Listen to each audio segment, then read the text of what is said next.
नवी मुंबई में एक कई सालों से और कुछ महीनों से एनिमल क्रुएल्टी पे कई केस आते रहते हैं।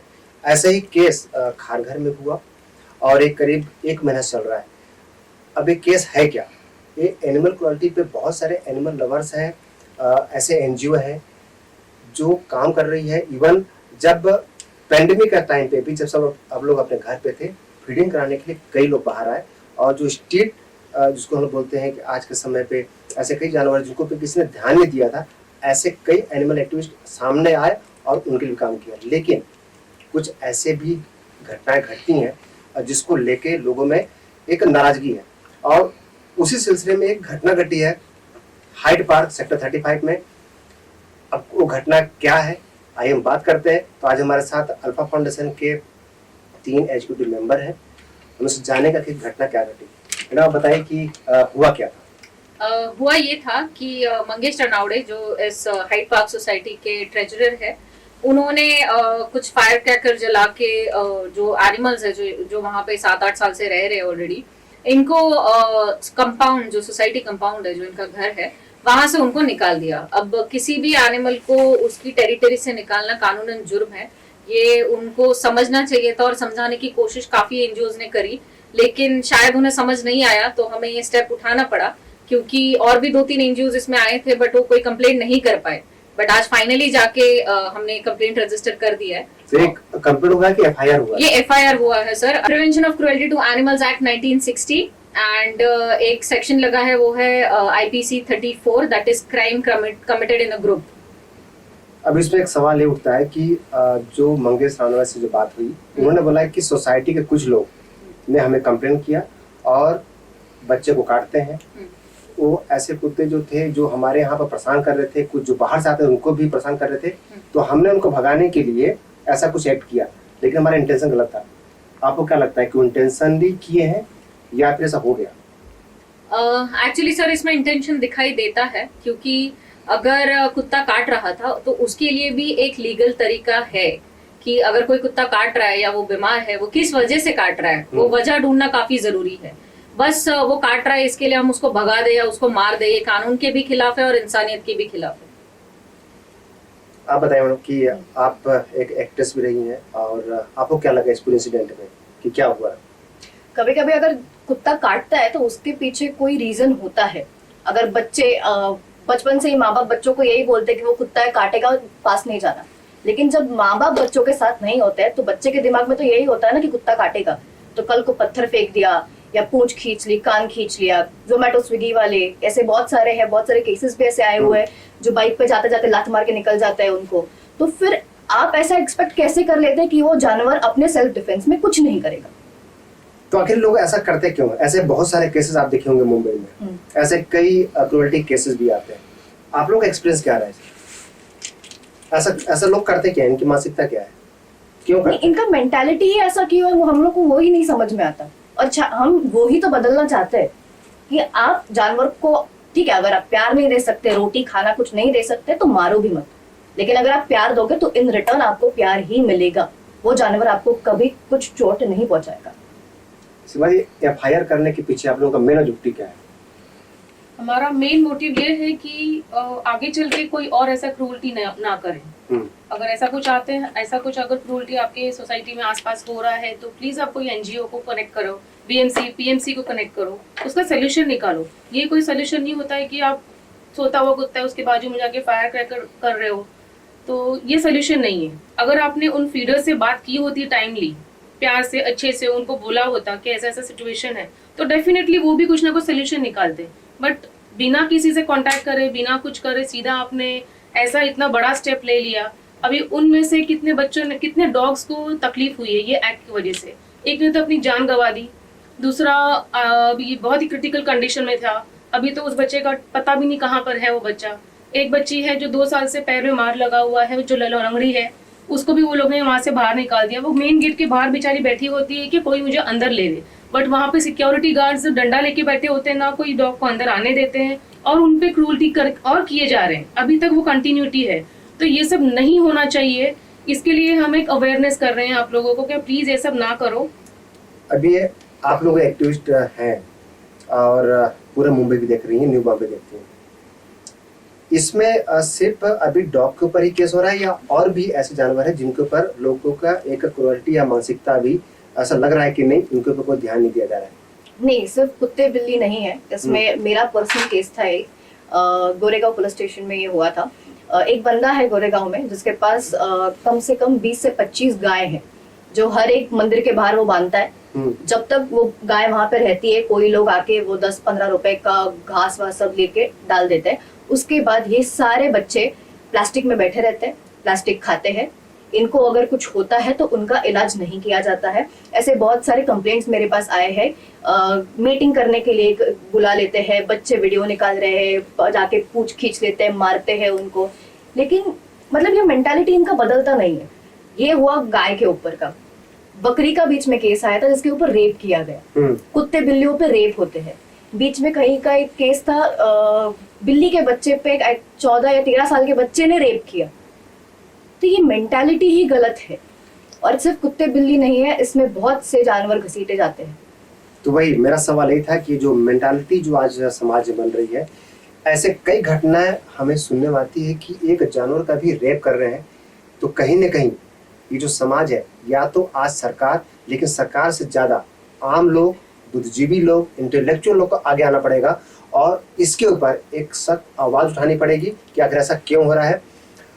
यदि किसी सोसाइटी में यदि ऐसा कोई शिकायत आती है कि कई ऐसे स्ट्रीट डॉग हैं जहाँ पर बाइट कर रहे हैं या फिर परेशान कर रहे हैं, उसका भी एक प्रोसीजर है।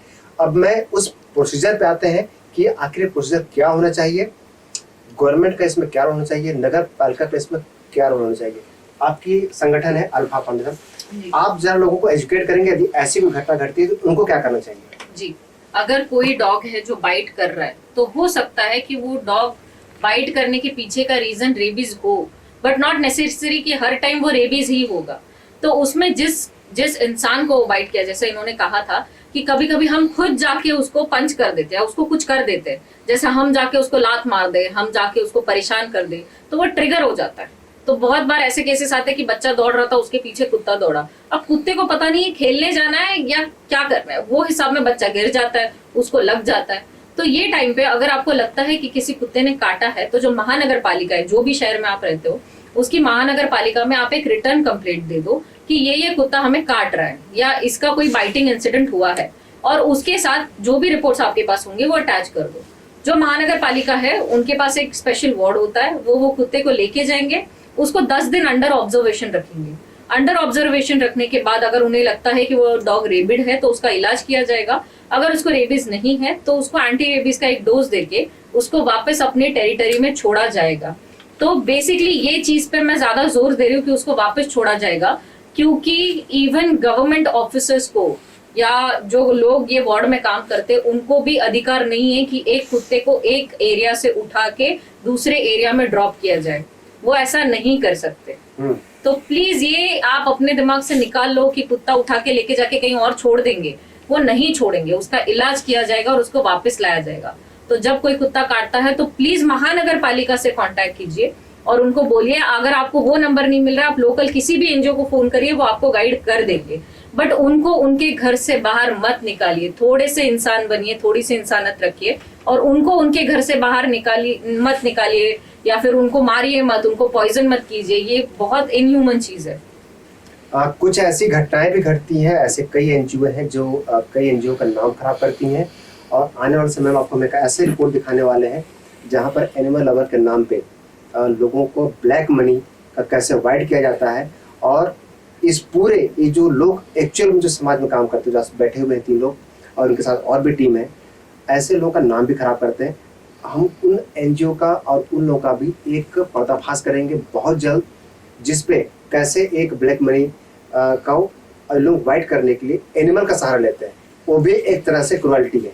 यदि आप एनिमल का उनके सेवा के नाम पे यदि आप किसी से फंड ले रहे हैं और उसको ब्लैक मनी को वाइट कर रहे हैं, तो ये भी एक तरह से क्रुएल्टी है। उनके नाम पे जो आप एक पूरा गोरख धंधा चल रहा है, और मुंबई में एक नहीं कम से कम 6 से 7 ऐसे हैं जिनकी अभी जांच पड़ताल चल रही है, इंक्वायरी हो रही है, और जैसी इंक्वायरी कंप्लीट होती है आपको हम बताएंगे। तो ऐसे जो एनजीओ हैं जिनका नाम पे भी कुछ आपको भी मालूम होगा, कुछ सोशल मीडिया में आती है जी। ऐसे एनजीओ के लिए आप लोग क्या बोलना चाहते हैं?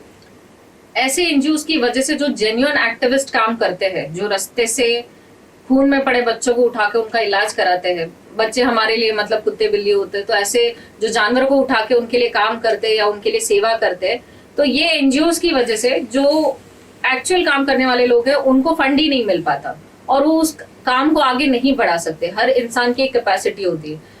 एक रिसेंट मेरा ये था इंटरेक्शन था एक बच्चे के साथ। 17 साल का बच्चा, उसके जेब में 1 रुपया नहीं था and he called me and he said कि मैडम मुझे एक मरने की हालत में बिल्ली मिली है, मुझे कहीं लेके जाना है, मेरे पास पैसा नहीं है। तो वो बच्चे के लिए किसी ने डोनेट नहीं किया क्योंकि वो एक सिंगल बच्चा था जो कुछ अच्छा करने की कोशिश कर रहा था।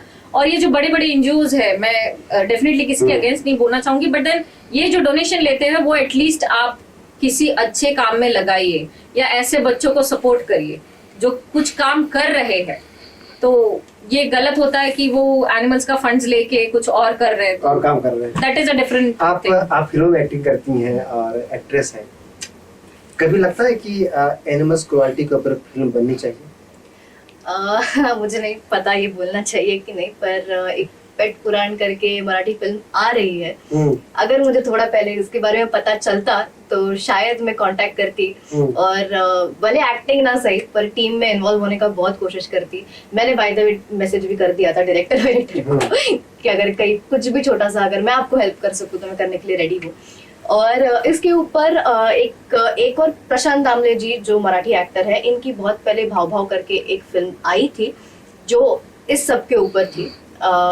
मतलब कुत्ते को गलत ट्रीटमेंट के वजह से जब कुत्ता मर जाता है या उसके ऊपर अलग रिएक्शन हो जाता है और कैसे लोग कुत्ते को मारने के पीछे है, उसको बचाने के पीछे नहीं है। इसके ऊपर एक फिल्म आ चुकी है और आई होप आगे जाके मैं कुछ ऐसा फिल्म या शॉर्ट फिल्म कुछ भी एक प्रोजेक्ट लेके आऊँ सामने। एक in the month of November the public news 24 Maharashtra first, ये दो मिलके एनिमल्स क्रुएल्टी के ऊपर एक छोटे अवेयरनेस प्रोग्राम का भी हम लोग करने वाले हैं, कीप इन टच। और इस अवेयरनेस प्रोग्राम में हम उस काल्पनिक चीज दिखाएंगे कि जो घटना घटी है, ऐसी घटना है जिस पर आपका भी दिल, आप चौंक जाएंगे कि कैसे कितने एक बकरी से लेकर और जानवरों पर रेप की घटना घटी है। कई ऐसे लोग हैं जो अपने बिल्डिंग के अंदर जिस तरीके से बर्ताव किए हैं, कुछ ऐसी घटनाएं भी घटी हैं जो पुलिस भी सुन के दंग रह गई कि क्या इंसान है या फिर जानवर से बता है।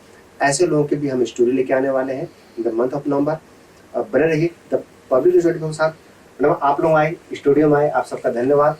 और इस केस पे हम जब भी कुछ नया अपडेट होगा हम लोग बुलाएंगे और हम चाहते हैं कि एक बार आमने सामने हो, आप लोग बात करें और उनके साथ भी एक डिस्कस करेंगे आखिर ये मामला क्यों इतना तूल पकड़ा। नई मुंबई में एक मेजर केस, एक ब्रेक थ्रू होगा, लोगों में शायद एक अवेयरनेस आएगी कि साथ हम ऐसा काम करें तो हमारे पर भी FIR दर्ज हो सकता है। बने रहिए द पब्लिक न्यूज 24 के साथ। हमारे न्यूज़ चैनल को लाइक करना, सब्सक्राइब करना और शेयर करना ना भूलें।